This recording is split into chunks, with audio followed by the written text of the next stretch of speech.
多肉植物常常可以在人们家中看到，小巧玲珑，晶莹剔透，便于养护，颜值也高，许多人便纳入家中，置满了每一个单调的角落，给家中添加了一丝生机。养护多肉的朋友们都会知道，多肉植物在生长的过程当中，就像人身体的新陈代谢过程一样，难免会产生废物。那多肉植物生长过程当中落下的枯叶，其实就是植物新陈代谢过程中产生的废物。大部分的多肉叶片自身有比较多的水分，状态晶莹丰厚，再加上多肉的生长速度都比较慢，所以多肉植物出现枯叶的现象并不多。一般像玉蝶、法师、蓝鸟、晚霞、唐印、岫岩、广寒宫等薄肉系多肉植物会出现枯叶现象，因为它们自身叶片非常单薄，所以新陈代谢就会比肉片肥厚的多肉更快。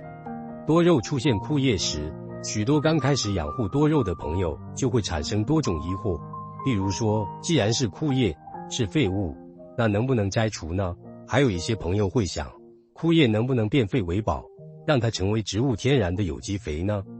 大家好，这里是老翁养花的频道。今天给大家科普一下，多肉植物生长过程中产生的枯叶到底要不要清理。首先，我们要想知道枯叶该不该摘除，就得先知道枯叶产生的原因。枯叶原因一，植物生长过程中发生新陈代谢而自然产生枯叶。前面我也提到过，多肉植物的新陈代谢是一个新老交替的过程，就像有人出生也有人老去一样。当一棵多肉长出了新的叶子之后，其他老叶子会随着新叶子的长出而渐渐远离叶心，慢慢干枯，直至最后掉落在盘土。枯叶原因二，枝叶季节应变性干枯，提供保护作用。夏季多肉植物不耐酷暑，叶片干枯包裹植株生长点，形成保护层，能保护植株，避免被晒伤。冬季多肉植物不耐寒，这层保护膜则起到了保温的作用，能保护植株，避免冻伤。那么问题来了，这些枯叶到底需不需要摘除呢？答案是不能全部摘除，必须根据不同的品种还有不同的情况，在合适的季节才可以摘除。一、枯叶包裹在外面的多肉品种不可摘除，它具有很大的保护作用。当枯叶属于上面提到的季节性干枯时，万万不可摘除枯叶。例如鸡蛋玫瑰、山地玫瑰还有一些长生草等品种，枯叶会紧紧包裹在多肉的外面，为植株提供冬暖夏凉、防晒防冻的作用。这是多肉植物适应环境而变化的生长方式。如果这种情况下摘除多肉的枯叶，植株的内部会被晒伤冻伤，继而也会慢慢枯萎，更会导致植株单头变薄，最后破相。二、盘土过度干旱造成的枯叶也无需摘除。许多朋友在养护多肉时，为了避免盘土积水导致茎秆腐烂而过度控制浇水量，这样盘土长期干旱，多肉植物吸收不到它们生长所需的水分，也会引起枝叶枯黄。这种情况就无需摘除枯叶了，我们可以由它自行发展，及时补充水分和养分。浇水时遵循盘土不干不浇，浇则浇透的原则，同时也要保持盘土的排水透气性良好。三、掉落在盆土中的枯叶需及时清理。当多肉慢慢长出新叶时，多肉外部的枯叶渐渐枯萎，自然掉落堆积在盘土中。盘土堆积大量枯叶，不仅不能给植株提供所需的养分，还可能会引起病虫害。所以有一些朋友所认为，枯叶能够自行在盘土腐烂变成有机肥料，为多肉植株提供养分是错误的，不可取的。许多植物的枝叶等经过腐烂再发酵后，的确能够为植物本身提供很好的天然的有机养分，且肥力持久。但是这些物质堆积起来后，腐烂分解发酵的过程极其漫长，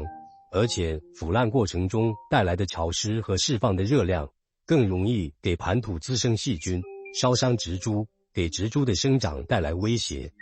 所以当你发现自己种植的多肉盘土出现了掉落的枯叶时，应及时清理，避免影响一盘多肉的美观，也避免让盘土成为细菌繁衍的病床。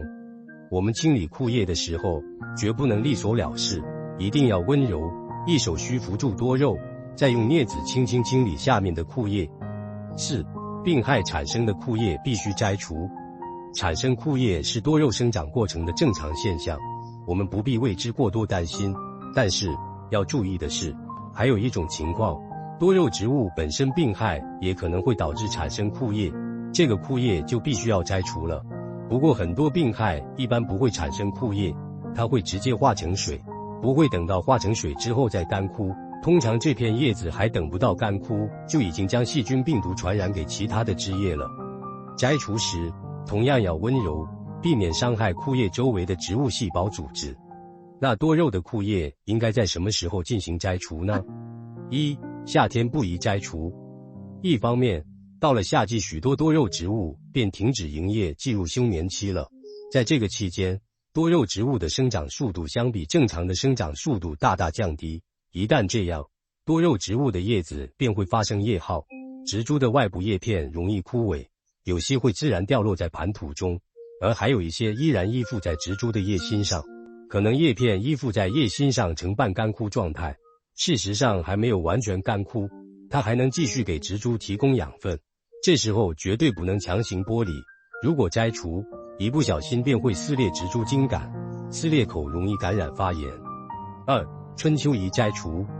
春秋季是多肉植物的生长季节，多肉植物喜阴凉，春秋季天气凉爽，也没有猛烈的阳光，这时候对干枯的叶片进行摘除，给新叶留出更多的生长空间，更能促使生长点爆出新的小头，实现爆头。如果你不想摘除也没关系，这些干枯的叶片也会自行掉落，只要掉落在盘土的时候，及时清理掉落的枯叶即可。尤其是在夏天闷热的季节，更不能让枯叶堆积，给细菌繁衍的机会。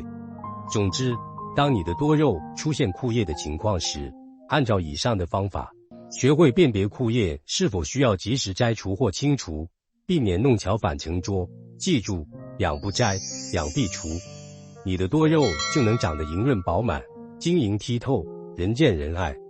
本期内容就分享到这里，枯叶的处理你学会了吗？如果还是有不懂的地方，可以给老王留言，我看到后会第一时间回复你的。如果你喜欢我的内容，请点赞、订阅、转发，记得一定要转发，跟老王一起帮助更多的幼友。感谢你观看我的内容，感谢一起喜欢老王的幼友，我们下期不见不散。